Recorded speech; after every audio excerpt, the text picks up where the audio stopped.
Hey guys, welcome back to my channel. I hope everybody is doing well. Today's video, as you can tell by the title, is going to be 7 things, I wrote it down, 7 things I wish I knew as a first-time mom slash twin mom. This is going to be a series I'm going to start on my channel. It's going to be called Lucky 7, and it's just going to be a list of 7 things that I think I would like to pass on to you. So the first part of the series is going to be 7 things I wish I knew as a first-time mom. So if you're interested in that, just keep on watching.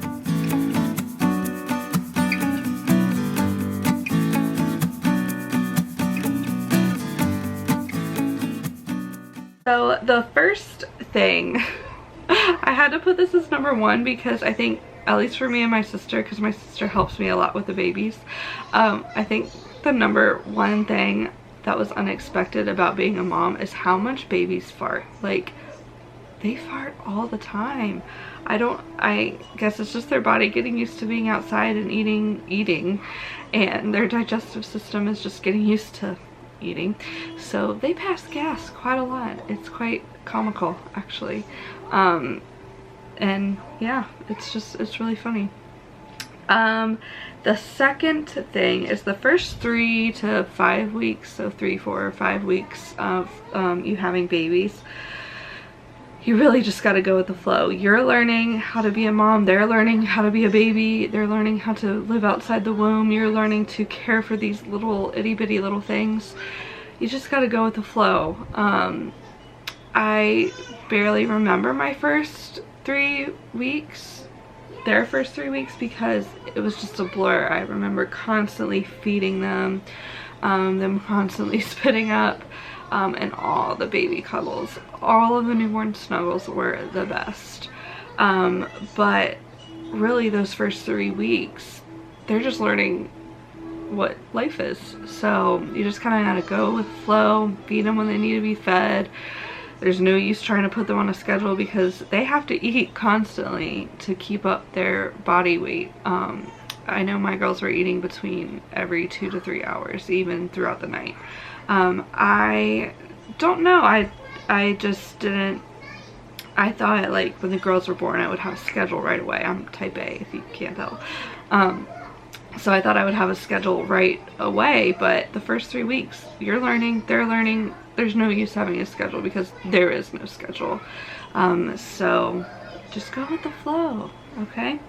This might be TMI, but I was not expecting to bleed as much as I did after a C-section. I had a C-section with the girls, and I just wasn't expecting bleeding. I mean, I was thinking maybe a period, but no, I bled a lot. But I don't know why I wouldn't expect that, but I guess nobody ever like explicitly said, hey, be prepared. So like I had things, but I needed to go out and get more things. I got extra thick pads because I was just so afraid I was gonna bleed through everything. I think I bled probably 5 weeks. I did actually have a scare where I passed a large clot and I thought I was gonna have to go to the hospital, but the bleeding slowed down after an hour, so I was fine. But it was kind of scary. I woke up in the middle of the night and I was like, something's not right, and I went to the bathroom and passed a large clot. But it was okay. I don't think I bled too much after that. But I mean, I just wasn't expecting it. Like after C-section, like you would expect it after a vaginal birth, but I don't know why. I don't know if that was dumb of me or not, but hey, I'm just passing on things I wish I knew.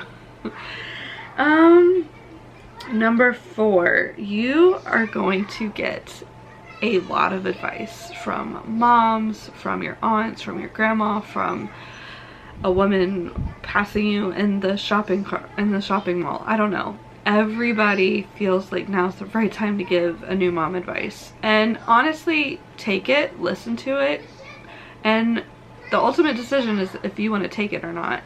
I think that was the best advice my husband's grandma gave me, was you're gonna get a lot of advice, but you can choose to use it or not. You don't have to use every piece of it. You're not gonna hurt somebody's feelings if you don't use it. You're the mom now. You get to choose what you want to listen to. You get to make the decisions. This is your time. I think that was one of the things. I was very overwhelmed with the advice, and I know nobody meant any harm by it. It's just a little overwhelming.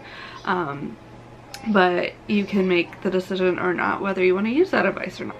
It's okay to say no to things. It's okay not to go to the party the night to show off the baby. It's okay to not let visitors into the hospital because you just want it to be you, your babies, or your husband. It's okay to say no. You have that right. You're the mom now. You can say no to things. You don't feel like you have to do every single little thing to please everybody. You're there to take care of your baby. That's your main priority. You do not have to commit to everything. I did at the beginning. I think I wanted to show off my babies, and I did a lot at the beginning. I went to almost all of my babies were born right before Christmas, so I went to a lot of Christmas parties. I just tried to get out, and I think that was good for me, but some things I should have said no to because it wasn't the right time in the day for the girls to go out. It was the witching hour, so they shouldn't have gone out. It's okay to say no. You do not have to do everything. Do not feel like you have to do everything. Number 6, I don't know why I wasn't expecting this, but I feel like I just wasn't the person to have this happen to them. Number 6 is emotions. I am not an outwardly emotional person. I'd like to think that I'm not. When I never used to cry at things. I just never got emotional about things when I was younger, and as I got older and married and stuff, I started to get a little bit more outward with my emotions. But when you're a mom or when you have babies, like, oh my gosh, like right after, the emotions are intense. I've never experienced anything like this before.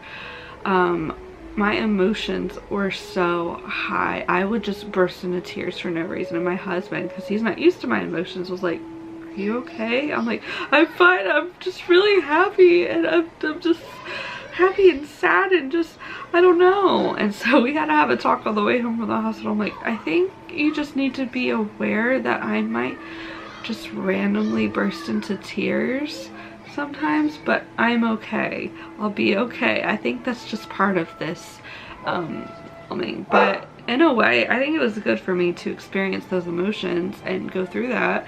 I still am emotional because I'm sure I still have hormones 5 months postpartum.